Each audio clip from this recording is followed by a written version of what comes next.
Hello everybody! Today I'm here to present you that baby. You probably know it, it's the DJM S9, the new monster for Pioneer. So let's start right now. First part I'm going to present you is the down part, which as you can see is really made in a seamless way. It's really made for battle DJ, nothing can interfere you move on the crossfaders. Then second thing is the crossfader, which is probably the best thing on that mixer. As you can see right here, I got a little knob that I can turn, and this is the crossfader feeling. Now if you look here, I got it very smooth. You can see it's bouncing, and if I do it very hard, it's not bouncing anymore. This is very important because for turntablists, the feeling on the crossfader is very important. Like some DJ prefer the rain one, some DJ prefer the Heckler one. With that crossfader, you can have all the feeling on the same mixer, and this is really like incredible. You have to test it to feel it. Then we're gonna move on the top part, which is very similar to a normal Pioneer DJ mixer. You have your low pass, high pass filter, you have your equalization, your trim. As you can notice, the trim is not on the top. That could be a bit tricky at the start, but you can live with this, but it can be a bit tricky. And then you have your selection. On your selection, you can notice that you can have two computers, A and B. You can use the 4-channel on the two computers, but not simultaneously. You can also load analogic stuff, which is kind of cool. Right next to it, we got the browse library part and the loop part. You have here all the stuff to go through your library and load track. And then down below, then change the loop way. With the SP1, it's not anymore a knob. They use the same button that you can find on the CDJ, and then you can make it once half shorter or 2 times longer.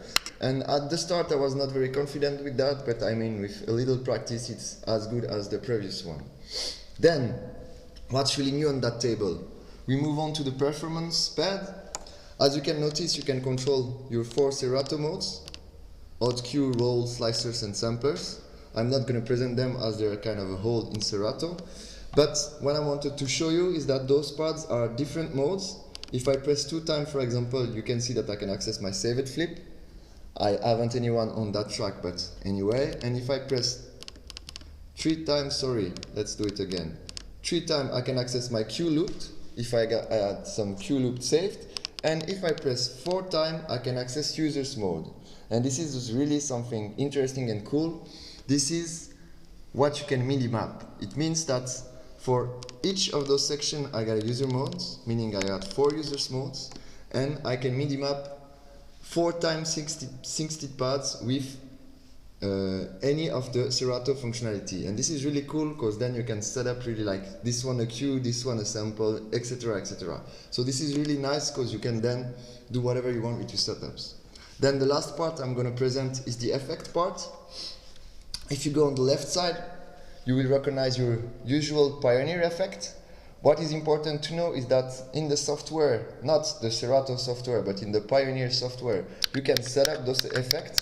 You got like 20 to choose, so it's not only those 6 ones, you can really set up the effect and the parameter of the effect in the driver's control of the mixer. Then on the right part, you got the 6 knob for the 6 Serato effect.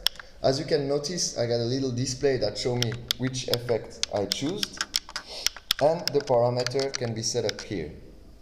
Then we move on to those wonderful kills switch. As you can notice, if I put it on, it's locked on, the effect will be affecting. And if I just toggle it down, it's the same, but it will only affect the time I'm holding it down. So this is really cool. You find a lot of new ways to use effects. For example, the break echo, you can really do crazy stuff with the toggle. So it's really interesting. Last thing I have to say is those options here.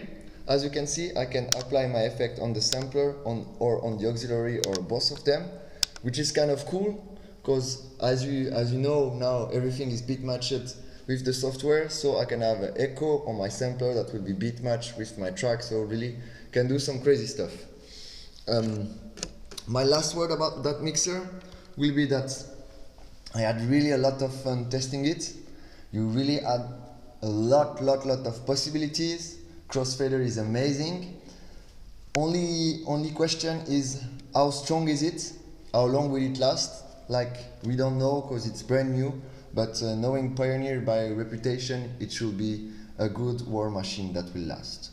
Thank you for your attention. If you got more questions, please put it in the comment section.